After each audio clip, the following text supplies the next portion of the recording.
আসসালামু আলাইকুম প্রিয় এসএসসি শিক্ষার্থীরা, ওয়েলকাম টু হালকেনস্টাইন ইনফিনিটি স্কুল। আজকে আমরা বাংলা প্রথম পত্রের মোটামুটি 20 থেকে 25টা টপিক তোমাদেরকে বলে দিব, যে এই টপিকগুলো থেকে তোমরা সৃজনশীল ইনশাআল্লাহ 100% কমন পাবা।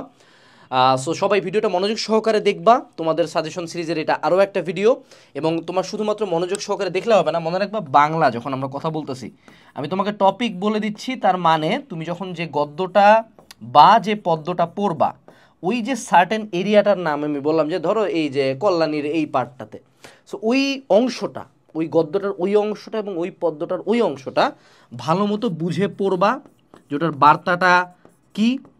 কবিতা হইলে কবিতাটার ব্যাখ্যাটা পড়ে নিবা, যে ওই লাইন দিয়ে কী বুঝাইছে, এবং ওই জায়গাটা থেকে যাতে তুমি বানায় লিখতে পারো। ঠিক আছে, তোমাকে তো লিখতে লাগবে 7টা সৃজনশীল, তো তোমাকে বানায় লেখার দক্ষতাটা রাখবে। আগে থেকে তুমি টপিক জানতে পারলে সুবিধাটা হলো যে ওই যখন ওই সৃজনশীলটা দিবে তখন তুমি জান প্রাণ খুইলা মনের শান্তিতে বড় করে লিখতে পারবা। এই টার্গেটে কিন্তু সাজেশনটা দাও। তো চলো শুরু করি। আচ্ছা, সো আমাদের গদ্যর ক্ষেত্রে সুভাতে প্রথম যেটা করতে হবে সেটা হলো প্রতিবন্ধীদের প্রতি সমাজের দায়িত্ববোধ এবং প্রতিবন্ধীদের নিজস্ব কল্পনার জগৎ এবং পরিবেশের বিভিন্ন উপাদানের মধ্যে সম্পর্ক। সো তোমাকে এখানে প্রতিবন্ধীদের পার্টটাতেই বেশি ফোকাস করতে হবে। বই পড়ার ক্ষেত্রে এখন দেখো এখানে আমরা গদ্য পদ্য যখন পড়বো, তোমাকে মনে রাখতে হবে তুমি সবগুলা গদ্য থেকে সৃজনশীল এমনি আনসার করবা না। খুব স্বাভাবিকভাবে সুভা থেকে তুমি বেশি লিখতে পারবা, বই পড়া থেকে কম লিখতে পারবা। বই পড়া থেকে একটু আদর্শিক কথাবার্তা, হ্যাঁ, শিক্ষা মনুষ্যত্ব থেকে একটু আদর্শিক কথাবার্তা, কিন্তু যেগুলো গল্প টাইপের জিনিসপাতি, নিম গাছ, মমতাদি, এগুলা থেকে বানায় লেখা যায় মেলা বেশি। সেই জন্য চুজিংটা কিন্তু জরুরি। এখন আসো, সেটা হলো বই পড়ার ক্ষেত্রে বই পড়া ও সাহিত্য চর্চার প্রয়োজনীয়তা, আমাদের প্রচলিত শিক্ষা ব্যবস্থা ত্রুটি, এটা পড়তে হবে। অভাগী স্বর্গ, my favourite, very very important. জাতি ধর্ম বর্ণ নির্বিশেষে বৈষম্যমুক্ত সমাজ গঠন, এইটা অনেক ভালো লেখা যায়। সমাজের প্রচলিত জাত ও বিভেদ ও বর্ণ বৈষম্যের স্বরূপ, এই যে তোমার জাতি প্রথা বা বিভেদ, এই পার্টটা নিয়ে কোশ্চেন মেজরিটি আসে। পল্লী সাহিত্য, বিলুপ্তি ও ধ্বংসের হাত থেকে লোক সাহিত্যকে রক্ষা, বাংলাদেশের পল্লী সাহিত্যের বিচিত্র সমৃদ্ধ, এই চ্যাপ্টার থেকে সাধারণত আমি অ্যান্সার করতে সাজেস্ট করব না। এই যে দুইটা। মাটির ভেপু, নিঃসন্দেহে ভেরি গুড চয়েস। তো এখানে শৈশবের আনন্দের দিনগুলো, নিম্নবিত্ত মধ্যবিত্ত পরিবারের দরিদ্রের সাথে সংগ্রাম। এর পরবর্তীতে আসলো হযরত মুহাম্মদ সাল্লাল্লাহু আলাইহি ওয়াসাল্লাম, পার্সোনাল ফেভারিট। এটা থেকে অনেক ভালো আমরা লিখতে পারবো, কারণ এটা থেকে আমরা অনেক তথ্য জানি, নিজেদেরও লিখতে ভালো লাগবে। তো সেক্ষেত্রে হযরত মুহাম্মদ সাল্লাল্লাহু আলাইহি ওয়াসাল্লামের মানবীয় গুণাবলী, তার পরবর্তী তার ক্ষমাশীলতা, মহানুভবতা, উদারতা, সহনশীলতা, ভালোবাসা। তোমাকে এখানে একজন ব্যক্তির বিভিন্ন গুণাবলী নিয়ে লিখতে হবে, হয়তো উদ্দীপকটা এমনভাবে সেট করবে যে একজন ব্যক্তির মধ্যে গুণাবলী আছে, সেটাকে মহানবী হযরত মুহাম্মদ সাল্লাল্লাহু আলাইহি ওয়াসাল্লামের জীবনীর আঙ্গিকে তোমাকে লিখতে হবে। ঠিক আছে, এর পরবর্তীতে নিম গাছ, ভেরি ভেরি ইম্পর্টেন্ট, আমার পার্সোনাল ফেভারিট। বাংলার কর্মব্যস্ত গৃহিণীর লক্ষ্মীবাইয়ের জীবন বাস্তবতা, বৃক্ষের উপকারী দিক। বৃক্ষের উপকারী দিক বলতে মূলত এখানে ওই যে গৃহিণী বা একজন ঘরে থাকা মেয়ের যে উপকারী দিক, সে কী কী কাজ করে সেই পার্টটা নিয়ে তোমাকে ফোকাস করতে হবে। ঠিক আছে, উপেক্ষিত সত্যের উদ্বোধন, এখানে হলো সমাজে অবহেলিত মানুষের প্রতি মনুষ্যত্ববোধ, তাদের গুরুত্ব, বিভেদ বৈষম্যহীন সমাজ প্রতিষ্ঠা। শিক্ষা ও মনুষ্যত্ব, personally do not answer from this. সেই ক্ষেত্রে জীবনসত্তা ও মানবসত্তার স্বরূপ, জীবনসত্তা ও মানবসত্তার গুরুত্ব। আল্লাহ ভালো জানে মানবসত্তা কি জিনিস, ভাই নিজে বুঝা পাই না, এলা তখনও বুঝি না স্কুল লাইফেও। প্রবাস বন্ধু, ভ্রমণের মাধ্যমে একটি দেশ ও সেই অঞ্চলের পরিবেশ জীবনযাত্রার নানা দিক সম্পর্কে অবগত হওয়া। এইখানে এই চ্যাপ্টারটাও পার্সোনালি অ্যান্সার না করেই সাজেস্ট করব, কারণ এখানে ট্যুর মুড নিয়ে লেখার লাগে, তো বেশ কিছু অবসলিট তথ্য মুখস্থ করার ব্যাপার আছে, বাট এই পার্টটাতে পড়তে হবে। মমতাদি, ওরে বাবা রে বাবা, মমতাদি, আহা, হ্যাঁ মমতাদি সবাই পড়ছে। গৃহকর্মে নিয়োজিত মানুষজনের প্রতি মমত্ববোধ, স্বরূপ ও গুরুত্ব, এখান থেকে সৃজনশীল ভালো লিখতে আর আশা করা যায়। পয়লা বৈশাখ, বাঙালি জাতীয়তাবোধের বিকাশে বাংলা নববর্ষ, পয়লা বৈশাখের সার্বজনীনতা সম্পর্কে ধারণা। যদি পয়লা বৈশাখ আসলে কেন আমি নিজেও জানি না। আচ্ছা, একাত্তরের দিনগুলো এটা থেকে পার্সোনালি অবশ্যই অ্যান্সার করবা, ভালো লিখতে পারবা। দেশের প্রতি মুক্তিগামী মানুষের ভালোবাসা, আত্মত্যাগের নমুনা, বিশেষ করে এই বছর এখান থেকে সৃজনশীল থাকতে পারে আমাদের 24শে গণঅভ্যুত্থানের আত্মত্যাগের সাথে একাত্তরের মিল সম্পন্ন একটা সৃজনশীল মনে হয় থাকবে, আমরা মোটামুটি বলতে পারি। মুক্তিযুদ্ধে পাকিস্তানের হানাদার বাহিনীর নিষ্ঠুরতা এবং বাঙালির আত্মত্যাগ। এরপর হলো সাহিত্যের উপরীতি, do not answer from this. সাহিত্যের বিভিন্ন আঙ্গিক সম্পর্কে ধারণা, কবিতার বৈশিষ্ট্য।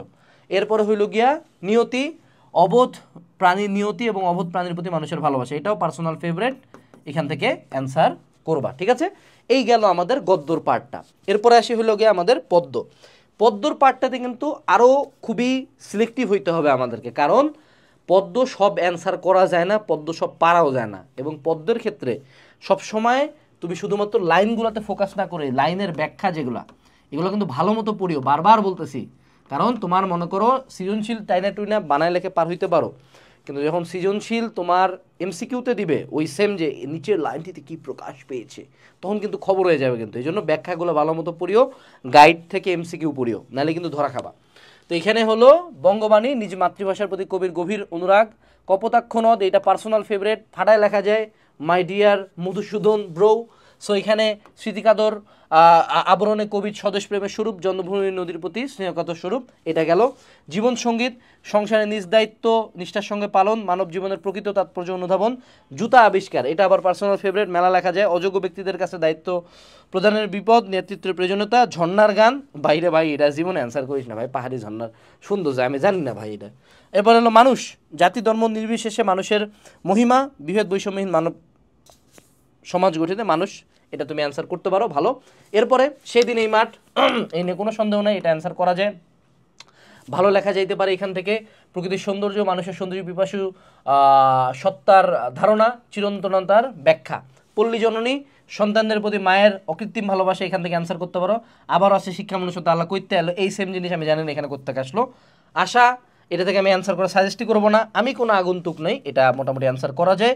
জন্মভূমির সাথে মানুষের আত্মিক সম্পর্ক, আপন পরিবেশের সঙ্গে ব্যক্তির আত্মসম্পর্ক, সাহসী জননী বাংলা, ৭১ বাঙালির সূর্যবীর্য ও সাহসের যে স্বরূপ, এটা আমাকে ব্যাখ্যা করতে হইতে পারে।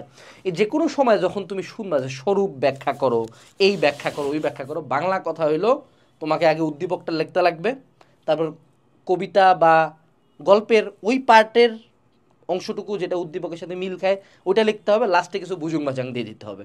এই হলো বাংলা সৃজনশীল লেখা ভাইয়া।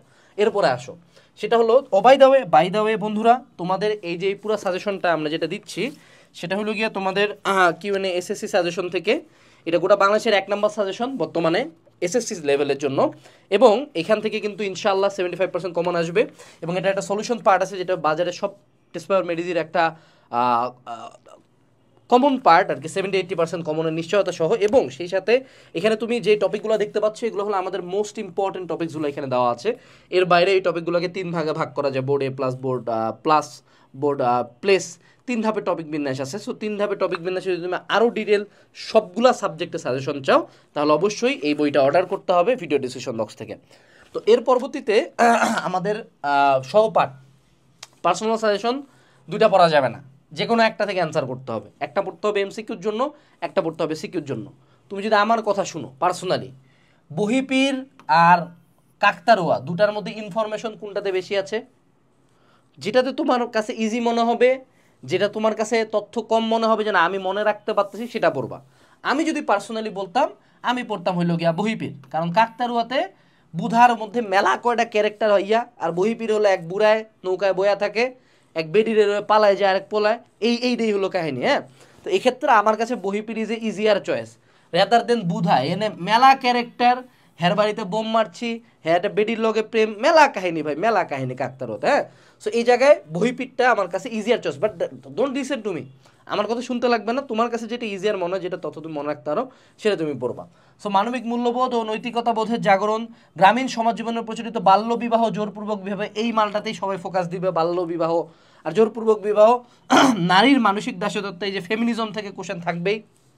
আর পীর প্রথার প্রতি মানুষের অন্ধবিশ্বাস, তুমি এখন গেস করতে পারছো যে আমি কেন বহি পীর চুজ করেছি।